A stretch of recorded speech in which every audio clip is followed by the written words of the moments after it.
If you look at Trae Young's stats, you see that he's averaging 18 points per game on only 41% from the field and a disappointing 32% from three-point range.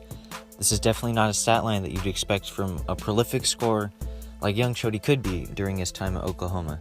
But there's more to the story, so let's look at his season in more depth. Young's month of October, the first 7 games of the season, looked promising. He averaged 19.1 points per game on 42% shooting from the field and 34% from three-point range. That's definitely not too shabby for a highly touted young 20-year-old rookie. But things took a turn for the worse in his first full calendar month of NBA action. In the 16 games during November, Young's stats dipped to 14 points per game on 35% shooting from the field and a very low 19% from three-point range.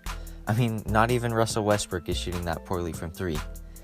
It's difficult to excuse anyone for shooting 19% from beyond the arc, especially if you're known for your ability to knock down deep shots like Young is. There were also many times where it seemed like Trae was simply undersized. It looked like big men were able to smother him and block his driving shots with ease. Young's poor shooting in November likely caused him to be more selective in his shots. In December, Young only attempted 12.8 shots per game and only 3.8 from three-point range, both of which are significantly lower than any month that he's had this season. Around this time, people have begun, inevitably, to wonder if Trae Young was a bust. There is extra scrutiny because the Hawks traded Luka Doncic to the Mavericks for Trae Young on draft night. This led many people to directly compare Young and Doncic. And a few months into the season, it looked as if Doncic was by far the better player and possibly the best player in the entire class.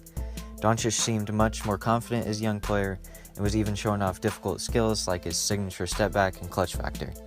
But a lot has changed since then, especially since the All-Star break. In the 20 games since the All-Star break, Young has been on fire.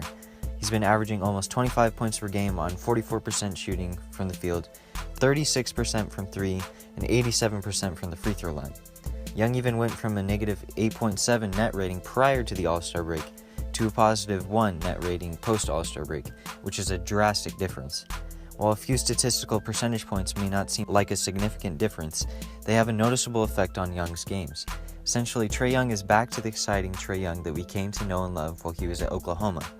Additionally, in the 20 games since the All-Star break, Young has attempted 28 shots from 30-plus feet, which is almost 1.5 30-footers per game. Of those 28 shots, he's made 10, or an impressive 36% of them. These types of shots are like the ones we became accustomed to Young taking while in college. While 28 shots is definitely not a substantial, definitive, tell-all sample size, it shows one likely key reason to Trae's turnaround, which is confidence. The fact that Trae is taking that many 30-footers shows he has lots of confidence in his shot. Furthermore, many of those shots have come early or in the middle of the shot clock. They aren't desperation, last-second heaves trying to beat the shot clock. Even in today's modern NBA playstyle, there just aren't too many guys in the league who are taking that many long-range bombs. Another factor showing Young's rising confidence level is his usage rate. Prior to the All-Star break, his usage rate was 26%, but in the 16 games since the All-Star break, his usage rate has risen to 30%. This shows that Young wants the ball in his hands and is even willing to take the tough, clutch shots that are needed to win games. Another reason for Trae's turnaround is simply time. It's completely normal for a rookie to take time to develop and get used to the stronger, more physical NBA game. I think that Young also faced some unfair criticism during his slow start to the season. If he hadn't been such a high-profile, controversial, box office player in college, his early season slump would have gotten much less attention. It seems as if Young just needed enough time to be able to adjust and transition his valuable skill set to the NBA.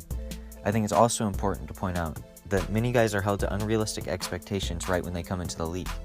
For example, take D'Angelo Russell. After being drafted second overall to the Lakers, everyone had high expectations for Russell.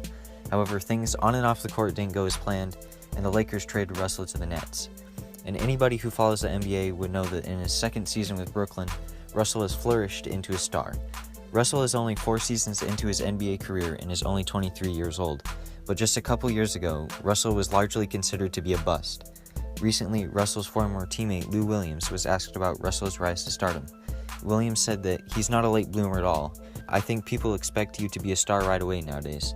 The guy's in his 4th year and he's an all-star. I don't think he's a late bloomer, he's right on time. Just in the same way that people were quick to label D'Angelo Russell as a bust, people had started to question Trae Young's abilities even when he was only 30 games into his NBA career.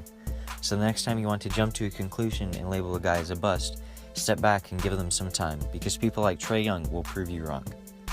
So with all this being said, what will Trae Young play like from now on? Will he revert back to his early season stat line, or will he continue to keep up his game like he has recently? Honestly, I wouldn't be surprised if he was able to keep up his recent pace, at least to a certain degree. He may not average 25 points per game next season, but his efficiency will most likely increase next year. And if he is able to continually get better, become more physical, and improve his all-around game, he could definitely become an all-star caliber player in the next few years. If you enjoyed the video, make sure to hit the like button. Also, comment down below who you think should win Rookie of the Year, Trae Young or Luka Doncic. Thanks for watching, and see you in the next one.